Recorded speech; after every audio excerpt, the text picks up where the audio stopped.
तो ये मतलब ये भी बात हमारे अगर समझ में आ जाए तो हमारे कंफ्यूजन्स दूर होंगे। क्योंकि कंफ्यूजन क्या होता है, अब हम तो सोच रहे हैं यहाँ पे तो 3 डिग्री 20 मिनट ही आनी थी, तो अब यहाँ लेकिन 3 डिग्री 20 मिनट थोड़ी आएगी, क्योंकि हमारी राशि का कंप्लीशन है। तो यहाँ पर चलेगा वो 3 डिग्री 20 मिनट, किंतु डिग्री हॉरोस्कोप में जो लिखी होगी ना वो 28 29 30 लिखी होगी। ठीक है, तो इसी तरीके से है। अब यहाँ पर है ये 3 चरण सूर्य के बचे हैं, तो ऐसा नहीं है कि वो 6 डिग्री से शुरू होगा या 3 डिग्री 20 मिनट के आगे शुरू होगा, तो 0 से ही शुरू होगा। तो हमें समझना है कि शुरू की जो 10 डिग्री है वो सूर्य के नक्षत्र में जा रही हैं, जिसका नाम उत्तराषाढ़ा है, जो ये लेफ्ट ओवर इसका ये कंप्लीट कर रहा है यहाँ पर। ठीक है, तो ये है चीज जो बार बार पढ़ने से, बार बार उसका ध्यान करने से, बार बार उसको लिखने से समझ में आती है। शुरुआती दौर में समझ में थोड़ा सा दिक्कत होती है, लेकिन अगर हम अलग अलग तरीके से, जैसे हमने भी प्रयास किया है इसमें कि हम लोग अलग अलग तरीके से पढ़ें। पहले पार्ट में हमने कुछ और ढंग से लिया, दूसरे पार्ट में कुछ और ढंग से लिया, तीसरे पार्ट में हमने कहा भोगांश भी ले लेने चाहिए, क्योंकि भोगांशों का ही कंफ्यूजन है सारा का सारा, है ना। तो बाकी चरण पहले शुरुआती दौर में तो हम पहले नक्षत्रों के नाम याद करें और हर तीसरे नक्षत्र को रिपीट कर लें। अश्विनी भरणी कृतिका, कृतिका रोहिणी मृगशिरा, मृगशिरा आद्रा पुनर्वसु, पुनर्वसु पुष्य अश्लेषा। उसके बाद मघा पूर्वा फाल्गुनी उत्तरा फाल्गुनी, उत्तरा फाल्गुनी हस्त चित्रा, चित्रा स्वाति विशाखा, विशाखा अनुराधा ज्येष्ठा। इसी तरह से फिर ये वाले आ जाएंगे, मूल पूर्वाषाढ़ उत्तराषाढ़, उत्तराषाढ़ श्रवण धनिष्ठा, उसके बाद में धनिष्ठा सतविशा पूर्वा भाद्रपद, पूर्वा भाद्रपद उत्तरा भाद्रपद रेवती। यानी कि जो हर तीसरा नक्षत्र है वो दो दो राशियों में डिवाइड होगा। और इस तरीके से भी याद कर सकते हैं, ऐसे भी याद कर सकते हैं, ये अग्नि राशियां हैं और ये पृथ्वी राशियां हैं, ये अग्नि राशियां हैं। ठीक है, तो अग्नि राशि और पृथ्वी राशि में ये जो है हमारा सूर्य का नक्षत्र डिवाइड होता है ना, ये सन का है ना, ये दोनों सन के हैं, ये डिवाइड हो रहे हैं यहाँ पे। इसी तरीके से हम यहाँ पे याद कर सकते हैं कि पृथ्वी राशि और वायु राशि में ये दो दो चरण चले जाते हैं। मंगल का तो बहुत आसान है कि 2 चरण ऊपर रह जाते हैं, 2 चरण नीचे रह जाते हैं, आधा ऊपर रह जाता है, आधा नीचे रह जाता है ना। तो ये इसको हम कर सकते हैं, यहाँ पे लिख सकते हैं कि कौन कौन सी राशियां आएंगी, है पृथ्वी राशि और वायु राशि। ठीक है, तो 2 चरण इसके इसमें चलेगा, 2 चरण इसमें चलेगा। कहने का मतलब है कि आधा ये इधर रहेगा, आधा इधर, 15 डिग्री तकरीबन मोटा मोटी मान लिया जाए। नहीं 15 डिग्री नहीं मान जाएगा, 13 डिग्री 20 मिनट का आधा लिया जाएगा, 13 डिग्री 20 मिनट का आधा लिया जाएगा, क्योंकि पूरा नक्षत्र तो 13 डिग्री 20 मिनट का है ना, तो उसका हाफ लिया जाएगा, यानी कि 6 डिग्री और फिर उधर चले जाएंगे 40 minute, 6 degree 40 minute, 6 degree 40 minute, that is equal to 6 degree 40 minute. ये दूसरा चरण ही तो है, ये दूसरा चरण है ना। ठीक है, अब इसी तरीके से यहाँ पर जब हम आ जाएंगे कुंभ पे, तो ये गुरु के नक्षत्र आप देख रहे हैं, गुरु गुरु 2 बार लिखा हुआ है, 3+1 लिखा हुआ है, तो ये जो गुरु के नक्षत्र हैं ये भी डिवाइडेड है, ये यहाँ पर अगेन डिवाइडेड हो गए। कैसे, ये वायु और जल में, वायु और जल राशि में इस तरह से डिवाइड हो गए। ये हो गया 3 इधर रह गए और +1 इधर आ गया, यानी कि 10 डिग्री तक ये यहाँ रहेगा और 3 डिग्री 20 मिनट तक ये यहाँ रहेगा। ठीक है ना, 3 चरण होंगे तो वो 10 डिग्री हो जाएंगे, और एक चरण जो होगा वो 3 डिग्री 20 मिनट का होगा। तो वही हमने किया है इसमें। ये देखिए 10 डिग्री का डिफरेंस है यहाँ पे 20 डिग्री और 30 डिग्री के बीच में, तो ये तीन चरण के बराबर है। वही हमने आपको यहाँ बताया कि 3 चरण होंगे तो वो 10 डिग्री के बराबर होंगे। ठीक है, और एक चरण यहाँ जो नीचे रह गया वो 0 से 3 डिग्री 20 मिनट आ गया। ये हमने बताया कि जो एक चरण होगा वो 3 डिग्री 20 मिनट होगा। तो कहने का मतलब ये है कि जंबल अप करके, ऊपर नीचे करके, मिल के, उसको समझ के, उसको बार बार करेंगे हम रिपीट। पहले हमें पूरे नक्षत्र याद होने चाहिए, 27 नक्षत्र हमें याद करने हैं। अगर हम याद करें तो हमारा पकड़ ज्योतिष पे बेहतर होती है। ठीक है, और दूसरी बात एक ये भी है कि हम जब नक्षत्रों को जानेंगे तो फिर कौन सी दशा मिल जाएगी उसका भी हमको थोड़ा सा अनुमान लग जाता है। अब कितनी मिलेगी, भाई कंप्यूटर है, कंप्यूटर से देख लीजिए, और अगर आपको कैलकुलेशन सीखनी है तो बुक्स में कैलकुलेशन दी हुई है, हम उससे भी सीख सकते हैं। उसका पूरा फार्मूला है कि भाई चंद्रमा इतने डिग्री का आया है और फलाने ग्रह की महादशा मिल गई है, ये महादशा इतने साल की होती है। जैसे एक रफ कैलकुलेशन में आपको यहाँ बता सकती हूँ कि सपोज जैसे चंद्रमा की 10 साल की महादशा होती है, ठीक है। अब चंद्रमा का तो हमने देख ही लिया कि ये पूरा का पूरा जो है एक ही राशि में, पृथ्वी राशि के अंदर चंद्रमा का पूरा चरण आ जाता है ना। चाहे हमारा रोहिणी नक्षत्र का जन्म हो, चाहे हमारा श्रवण नक्षत्र का जन्म हो, और चाहे हमारा ये कौन है हस्त नक्षत्र का जन्म हो, क्योंकि रोहिणी, हस्त और श्रवण ये 3 चंद्रमा के नक्षत्र हैं।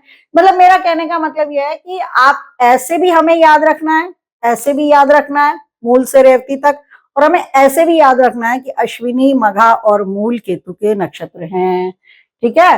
रोहिणी, हस्त और श्रवण चंद्रमा के नक्षत्र हैं। इसी तरीके से ये अश्लेषा, ज्येष्ठा और रेवती ये बुध के नक्षत्र हैं। जब हम दोनों तरफ से याद करेंगे तो हमारा एकदम बढ़िया हो जाएगा। हम ऐसे भी जानते हैं और ऐसे भी जानते हैं, तो कोई कंफ्यूजन नहीं रहेगा। कई लोग नंबरों से भी याद रखते हैं, लेकिन वो नंबरों वाला हमको जब प्रश्न कुंडली लगाते हैं तब काम आता है, ठीक है। तो अब जैसे हम ये बता रहे थे कि आपको कि कैसे दशा कितनी मिलेगी, है ना। तो सपोज चंद्रमा का सबसे आसान है, क्योंकि 10 साल की दशा होती है। अब चंद्रमा की दशा 10 साल की है, और हमने आपको बताया कि एक चरण जो है वो 3 डिग्री 20 मिनट का है।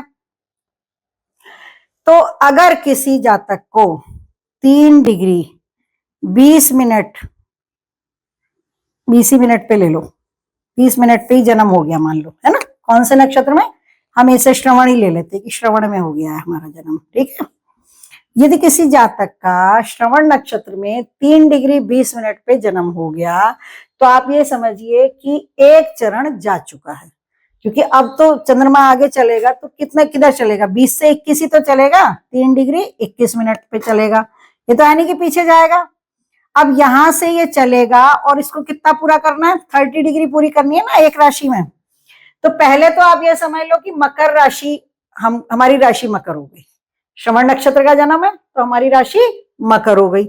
अब बात आई कि दशा किसकी मिलेगी, तो भाई श्रवण नक्षत्र तो किसका नक्षत्र है, चंद्रमा का है, तो चंद्रमा की महादशा हमको मिलेगी। ये 2 बातें क्लियर हो गई, ठीक है ना। श्रवण नक्षत्र में जन्म हो रहा है, तो श्रवण नक्षत्र चूंकि मकर राशि में पड़ता है, तो मकर राशि, मकर हमारी राशि हो गई, और यह चंद्रमा का नक्षत्र है श्रवण, तो चंद्रमा की महादशा मिलेगी। अब कितनी मिलेगी, 3 डिग्री 20 मिनट पे जन्म हुआ है, या 3 डिग्री 20 मिनट, 1 मिनट और ले लो, या 1 सेकेंड और ले लो, चलो, जिससे कि हमें और भी आसानी हो जाएगी। 1 सेकेंड पे हो गया है, तो 3 डिग्री 20 मिनट जा चुके हैं, यानी 1/4 इज गॉन।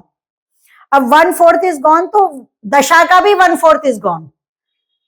तो दशा का 1/4 कितना होगा, 2.5 साल, क्योंकि 2.5 और 2.5 5, और फिर 2.5 और 2.5 5, तो 10 साल की दशा के 2.5 साल के 4 सेगमेंट अगर हमने बना लिए अपने दिमाग में, तो इसको मिलेगी कितनी, 7.5 साल की चंद्रमा की महादशा मिलेगी।